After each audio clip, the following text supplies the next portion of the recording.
Hey everyone, this is Geeky Pen here with another Guide to an AnimeCon 2.0 video, joined by again with TimeEnforcer Anubis from She's Lost Control Media. Howdy. And this time we're going to be talking about the dealer's room. Yes, the place where all of our money go bye-bye because all we want is those figures, DVDs, and everything else in between. Oh yeah. No, seriously, a lot of fucking money goes through there like crazy. Like thousands and tens of thousands, maybe hundreds of thousands? Oh yeah. I know people who drop thousands of dollars in the dealer room at conventions. Yeah, so a lot of money is going into this. So with this, first thing to note, please do not spend all of your money on the first day. Yeah, that's rookie. That's like 101. It's a noob mistake. Don't worry, we've all done it, but seriously, you don't want to do it again. It's a noob mistake. If you did it the first time, no worries. If you keep doing it the second time, well, it's on you. But we just hold out. Just hold out on your funds because we just got some stuff to tell you right now. So, first and foremost, with the layout, know how the dealer's room is laid out. Exactly. So usually before the convention, the con will post up the dealer room layout on his website. So you have a map of the dealer room and then a list showing all the vendors and where they're situated. And also, if it is not available and you just arrived on Friday, get the lay of the land. Sometimes, yes, they will give you a map, but just mark certain areas on your map of like vendors that you definitely want to hit back up again. Yeah, exactly. And let's not forget, you have to know the paths, know your entrances, know your exits, know certain paths to go certain areas. Again, just absorb the layout. Yeah, not only will you then just know the layout, it also helps you get around the dealer room faster, and that might make the difference between missing that limited edition figure you're looking at. And do note that some of these limited edition stuff go on the first day. Oh yeah. So be vigilant. Now, as far as the vendors go, there are a large variety of vendors, both big and small, that attend the convention.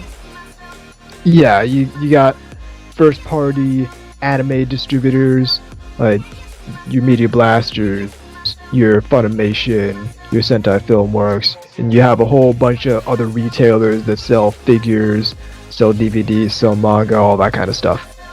And some of these retailers go to other conventions, so if you go to attend the convention in one state, they might be at the other convention you're going to in a different state. So they kind of get a sense of they're building their audience as well. Like, hey, I like shopping at this vendor because they know what's up. Oh yeah, I know. At least 3 of the conventions I go to, it's the same guy working the same booth. Yeah, same. Yep. Wait. The guy working he has like a shit ton of DVDs, Blu-rays, and manga, like a Chinese guy. It's that one. Yes. And then there's a bearded gentleman who has he's got a booth with a bunch of figures and Gundam models at it. I think I know exactly who you're talking about for the two because I keep seeing them as well. But yeah, they if you get to know them and all that stuff, sometimes they'll be able to hook you up. Sometimes they'll be like, hey, I got this. You want to buy it? So, again, open mind, and, you never know who you might find again. Yeah, exactly. Also, another important thing is some of the vendors will give you a bag for your stuff, but at other times it is recommended to have something like a backpack on you, just in case if you can't fit all your items. It just helps it make things easier traveling around. But at times, if you plan on buying a lot of stuff, yeah, kind of, go in light. Yeah. And it's a lot easier to carry. And Anubis, tell them what happens if they buy a lot of stuff. Always be conscious of how much you're getting, because you have to take all that stuff back with you. And if it gets to a certain point, it might end up being less cumbersome for you to just ship it back. Yeah, like if you came in by car, like if you drove there, okay, no worries, you could probably fit it in your vehicle. But if you came in by plane or by train or something like that, you're really limited what you can bring back. And I'm not gonna lie, shipping them out to your house can be a bit pricey. Oh yeah. So if you are considering buying a lot of stuff and taking a train or a plane or something like that, have funds separate just to ship out your stuff and make sure they get packaged well, because the last thing you need is you ship it out and to only receive it like with stuff damaged in there because it was properly impacted. Well, it's that, and also if you know you're gonna be dropping a lot of money in the dealer room, don't pack your stuff all the way up to the brim. Leave a good amount of space so that way you have a place to put your stuff when you're traveling back home. Cushion room. It's very Exactly. And for stuff like shipping out in boxes, bubble wrap, old newspapers, whatever. Yep. Now, also to note that on the topic of exclusive items, some vendors will have exclusive items to sell. Usually they sell it on certain days, either just Friday or the whole weekend. But limited stock, first come, first serve. Yep. And believe me, myself and Anubis, sometimes we spend a lot of money on those limited items. Oh yeah. Well, here's something that I do. I have my buy on site list, which is a mental list I keep of stuff that if I see it, I'm buying it right there and then. And then I make 2 major runs to the dealer room. I'll make several throughout the convention, but 2 major ones. The very first one on the first day of the con, and that's to get all the stuff on my buy on site list. And then the second one on the last day of the con, which we'll talk about later. Very good, very good. And also, no vendor will ever carry bootleg items in their stock, so because they are at risk of being sued. So if you're thinking, oh, I'll go to this one because they can get me bootleg items, no, they're not allowed. And if they are, know what a bootleg looks like. This includes DVDs and Blu-ray, and it's surprisingly enough, figures. Sometimes they're like it's an honest mistake. Other times they're intentionally selling it. Yeah, look for the official markings of whatever manufacturer is making your figure or whatever company is doing the DVD. There are sites out there and YouTube videos to show you specifically what to look for. Yes. So it's gotten to that point apparently for figures, but okay. Oh yeah. No, I was a few years ago at Anime Boston. I was sitting on a panel. I was sitting at a panel, and it was Greg Ayers talking about, hey, be aware of these bootlegs because they are still out there. Oh yeah. Not as much as beforehand, but they are out there. Oh, absolutely. So also to note with the dealer's room is it'll be very crowded regardless. So please, when you're in the dealer's room, don't stop in the middle of the aisle. It is one of the most annoying things. If you need to stop, go on the side. And if you're looking at the items in the booth, just stay close to the booth so you can get like a clear walkway that people can go through. Because again, nothing is more annoying when you got like a group of people stop in the middle of the aisle and everyone's trying to go around them because they're like looking at something on their phone. Like, could you just please move to the fucking side because I need to get through there. Yeah, exactly. So don't be that person. And also, don't go against the flow of the crowd. Like, if there's a crowd going one way and there's a crowd going another way, don't be in the crowd going the opposite direction, just kind of hitting against the crowd. Just go with the crowd flow. Yeah, know how to move through a crowd of people effectively. Yes. And, Nubis, tell about the 18+ items. So, if you're of age, bring your ID. Nowadays, there's a lot of vendors out there selling 18+ items, talking about hentai manga, stuff like that.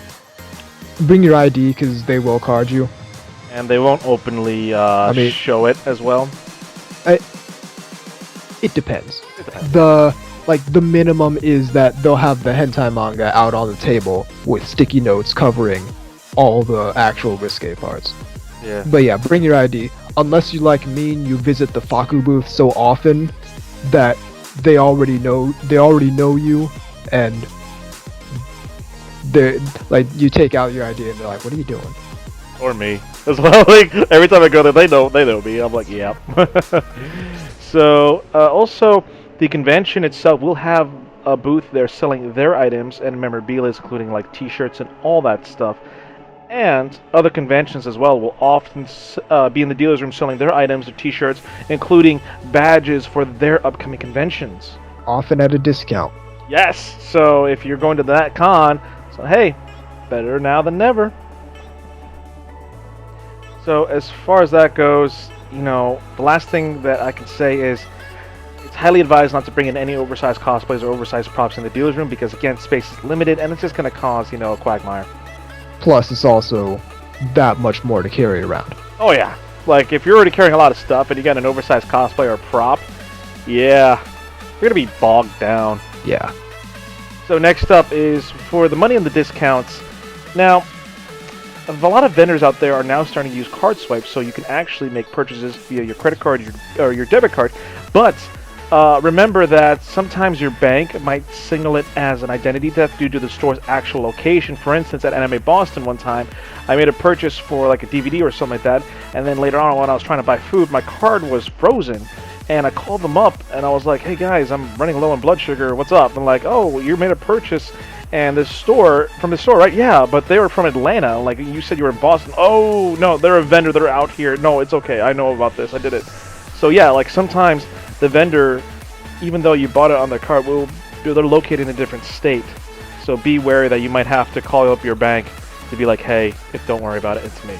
Yeah, so what I really recommend is using cash, just because when you're using a card, there's sort of an out of sight, out of mind effect, where you might not really realize how much money you're spending. So at least with cash, you can visually see how much you're spending and how much you still have back. Just a psychological trick. Unless you have like a card that'll specifically message you of how much you've been spending and collecting. I really do recommend cash because it's the easiest way, and like Anubis said, you keep track of how much you spend. Right. So you can spend a lot of money in there and you haven't even known it. Yeah.